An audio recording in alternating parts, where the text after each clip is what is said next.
네, 의원님 지난해 12월자로 네. 응급의료법 개정안을 직접 발의를 하게 되셨는데요. 네. 혹시 발의하게 된 배경이 무엇인지 좀 소개 부탁드립니다. 우리 국민 5명 중에 1명이 응급실 뺑뺑이를 경험했다고 네네. 응답할 정도로 응급실 뺑뺑이 문제가 굉장히 심각하고요. 최근 들어서 점점 더 심각해지는 양상입니다. 응급의료라는 게 예측하지 못한 상황에서 발생하고 우리 누구나 응급 환자가 될 수 있다는 점을 고려하면 이렇게 응급실 뺑뺑이 문제가 심각하면 모두가 언제든지 제대로 치료받지 못하고 죽을 수 있다. 이런 이제 위기감이 있었고요. 이렇게 문제가 심각함에도 불구하고 이 문제가 복잡하고 어렵고 의사들의 반발이 굉장히 심하게 있을 거라고 예상되는 법안이라 아무도 이제 선뜻 나서지 못하는 상황? 예, 저라도 나서야 되겠다. 또 제가 대학에서 국회로 왔는데 굉장히 대학에서 오랫동안 응급의료 관련된 연구나 정책 제안을 해왔던 사람이라 이 문제는 꼭 해결해야 되겠다라는 그런 일종의 소명감을 가지고 발의하게 되었습니다. 직접 몸담고 있는 집단에 대한 문제의식을 느끼시고 이 법 활동을 하신다는 점에서는 뭐 국민들에게는 더 큰 진정성으로 다가올 수 있는 면이 있을 것 같은데요. 그럼에도 이제 말씀하신 것처럼 일각에서는 응급의료 인력과 이제 병상 부족 문제가 좀 더 시급한 거 아니냐.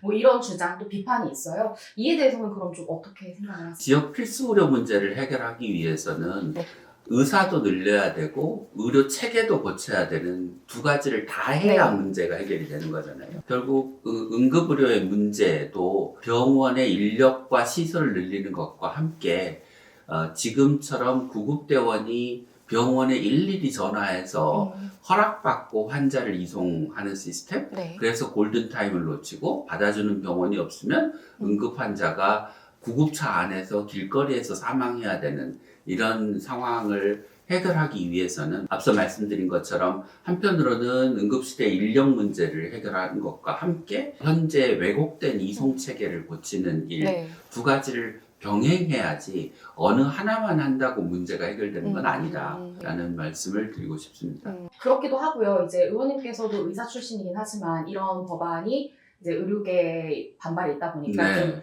다른 의사분들의 어떻게 보면 일종의 타겟이 됐다 이런 지적도 있어요.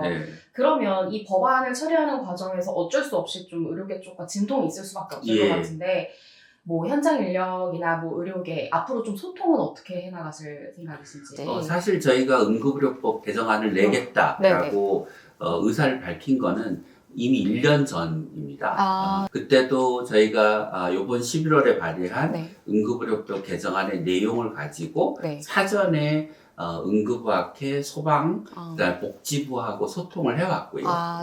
그게 이제 내란과 탄핵, 대통령 선거 때문에 일부 이제 공백기가 있긴 했지만 그 대통령 선거 끝난 직후에 저희가 또 복지부, 소방, 응급의학계와 소통을 했고 그 소통을 바탕으로 해서 이제 개정안을 냈는데 그럼에도 불구하고 첨예한 서로 입장의 차이가 있기 때문에 갈등이 있고 반발이 있는 거는 피할 수 없는 불가피한 일이라고 생각하는데요. 지속적으로 좀 소통을 해 나가려고 하고 있고요.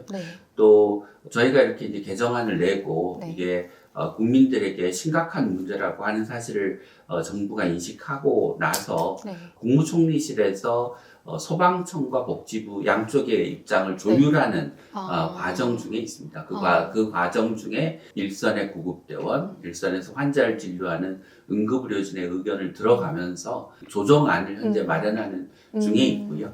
총리실의 조정안이 나오면 또 그것을 바탕으로 해서 법을 통과시키기 위한 소통을 지속적으로 이어나갈 예정입니다. 따로 공청회라든지 간담회나 이런 거는 좀 의원님 뭐 직접적으로 주최하시고 막 이럴 계획은 없으세요? 법안 통과를 위해서 국회 내에서 법안 심의 전에 공청회를 할 계획을 가지고 있고요. 지금 행정안전위원회에서는 119에 관련 법 개정안이 올라와 있고 보건복지위원회는 응급의료법 개정안이 올라와 있는데 두 개가 서로 연관되는 측면이 있어서 두 상임위원회에 연석 공청회를 개최할 계획을 가지고 있습니다. 앞서 말씀드린 대로 총리실에 이제 조정안이 나오고 그게 국무위원회에 보고가 되고 이제 국문위원회 논의를 바탕으로 해서 정부안이 어느 정도 정리가 되면 예, 국회에서 그걸 기반으로 한 법 개정 논의를 공청회를 통해서 이어나갈 계획입니다. 국민들의 기대도 좀 높을 것 같아요. 네. 어떤 여성 공청회가 열리면은요. 네. 그러면 이제 사회적 공감대가 좀 높은 상황이긴 하잖아요. 뭐 얼마 네. 전에 이제 부산에서도 응급실 뺑뺑이 문제가 있기도 했었고, 또 말씀하신 것처럼 대통령께서도 직접적으로 필요성을 좀 언급을 하시면서 이게 공감대가 형성이 되고 있는 것 같은데, 그러면 구체적으로 좀 예상을 하신다면 법안 처리 시점은 언제쯤 이 데드라인이 될 수 있을 거라고 보시는지. 정부 입장이 이제 정리되면 이어서 이제 공청회하고 저희가 상임위에서 법안 소위를 아마 적어도 2차례 정도는 하게 될 것 같습니다. 그래서 저희는 뭐 2월 말 정도의 법안 통과를 예상하고 있는 상황입니다. 이게 사실 여권에서 이 문제 말고도 다양한 좀 민생 법안들이 좀 계류 중인 것들이 있고, 또 어떻게 보면 쟁점 법안을 갖고 여야가 좀 다투는 것들이 있어서 좀 이런 좀 시급한 법안들이 밀리고 있다라는 지적도 있는데, 좀 의원님께서 빠르게 추진을 하겠다라고 한 말씀만 마지막으로 마무리 말씀 주시면 감사하겠습니다. 많은 민생 법안들이 지금 본회의에 상정되지 못해서 통과가 미뤄지고 있는 상황이 너무 안타깝다라는 말씀을 먼저 드리고 싶고요.